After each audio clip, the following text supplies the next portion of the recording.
చాలా ఉత్సాహంగా ఉన్నారు. పవన్ కళ్యాణ్ గారైతే ఈ రాష్ట్ర అభివృద్ధి ధ్యేయంగా పేదవాళ్లకు న్యాయం జరగడమే ఆశయంగా మొట్టమొదటి నుంచి కూడా చెప్పాడు. ఎట్టి పరిస్థితుల్లో జగన్ గెలవకూడదు. జగన్ విషయం నేను చిన్నప్పటి నుంచి చూశాను. కరుడు కట్టిన దుర్మార్గుడు ఈ జగన్. ఈయన్ని గెలవకుండా ఉండడానికి, వ్యతిరేక ఓటు చీలకుండా ఉండడానికి మేము పొత్తు పెట్టుకుంటామని చెప్పిన మొదటి వ్యక్తి పవన్ కళ్యాణ్ అని చెప్పిన మీకు తెలియజేస్తున్నా. ఆయన్ని ప్రొద్దుటూరు సభలో మనస్ఫూర్తిగా అభినందిస్తున్నా. ఇకపోతే రాష్ట్రంలో 12 లక్షల కోట్ల రూపాయల అప్పు ఉంది. ఎప్పుడో ఒక విషయం గుర్తుపెట్టుకోండి. ట్యాంకులో నీళ్లుంటే కొళ్ళాయి ఆన్ చేస్తే నీళ్లు వస్తాయి. ట్యాంకులో నీళ్లు లేకపోతే కొళ్ళాయి ఆన్ చేస్తే లాస్ట్ లో బురద వస్తుంది. తర్వాత బురద అంతా కూడా బిందె కూడా నాశనం చేసి నిలిచిపోతుంది. అవునా కాదా? ఆ పరిస్థితి తీసుకొచ్చాడు ఈ దోపిడీదారుడు జగన్మోహన్ రెడ్డి. ఇతనికి సంపద సృష్టించడం తెలియదు. ఈ రోజు నేను చెప్తున్నా, కడప స్టీల్ ప్లాంట్ వచ్చుంటే కొన్ని వేల మందికి ఉద్యోగాలు వచ్చేటివి. ఆ స్టీల్ ఉద్యోగాలు వస్తే వాళ్ళందరికీ కొనుగోలు శక్తి పెరిగేది. దానివల్ల కొన్ని లక్షల మందికి ఉద్యోగాలు డైరెక్ట్ గా ఇండైరెక్ట్ గా వచ్చేటివి. దీనివల్ల ప్రభుత్వానికి ఆదాయం వచ్చేది.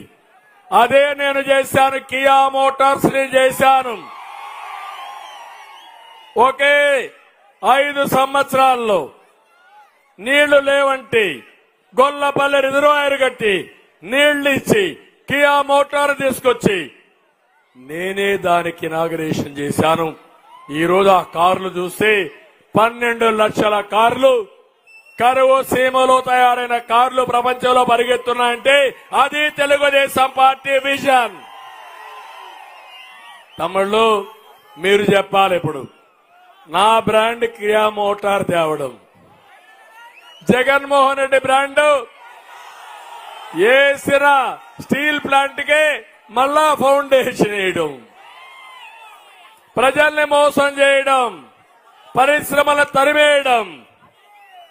ఈ రోజు మీరు చూస్తే నేను కియా మోటార్ తెస్తే నేను తెచ్చిన జాకీ పరిశ్రమ ఇతర రాష్ట్రాలకు పారిపోయే పరిస్థితి వచ్చింది. అమర్ రాజా పారిపోయే పరిస్థితి వచ్చింది. దేనికోసం? కప్పం కట్టలేక, వీళ్ళ దౌర్జన్యాలు భరించలేక వాళ్ళు పారిపోతే తమ్ముళ్ళకు ఉద్యోగాలు వస్తాయని అడుగుతున్నా. మీ బ్రతికేంటని అడుగుతున్నా. అందుకే ఇంకో పక్క మీరందరూ గుర్తుపెట్టుకోవాలి, ఈ జగన్మోహన్ రెడ్డి పరిస్థితి ఉంటుందంటే ఒక ఉదాహరణ చెప్తున్నా.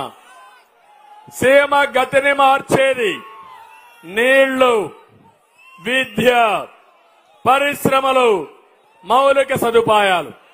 ఇవి చేస్తే రాయలసీమ కోనసీమగా తయారవుతుంది.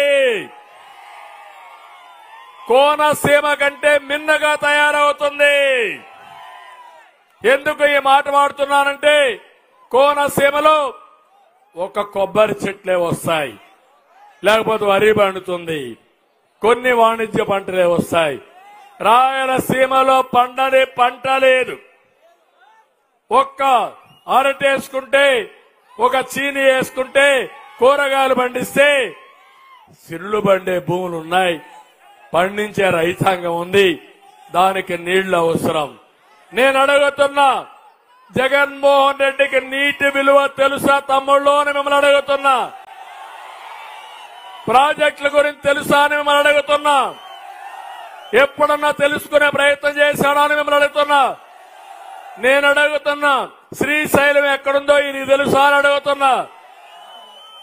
లేకపోతే ఇక్కడ రాజోలి బండ ఎక్కడుందో ఇది తెలుసా అని అడుగుతున్నా. ఏమీ తెలీదు. అయితే అన్ని తెలిసినట్టు నటించే కమల్ హాసన్ నాటి పెద్ద నటుడు ఇతను. నేను అందుకే అన్నా, ఇతని కరకట్ట కమల్ హాసన్ ఇతను. ఆయన అనుకుంటున్నాడు ఎన్నికల కంటే మీ అందరికీ ఒక మాట చెప్పాడు. మా నాన్న చనిపోయాడు, తండ్రి లేని బిడ్డని, మా చిన్నాన్న ఉన్నాడు, ఆయన కూడా చంపేశారు, నాకు సహాయం చేయమని తల మీద చేయి పెట్టాడు. బుగ్గలు నిమిరాడు, ముద్దులు పెట్టాడు.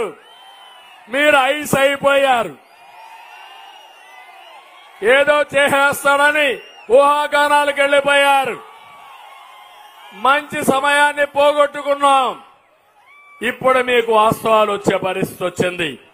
సీమలో 52 సీట్లలో 49 సీట్లు గెలిపించారు.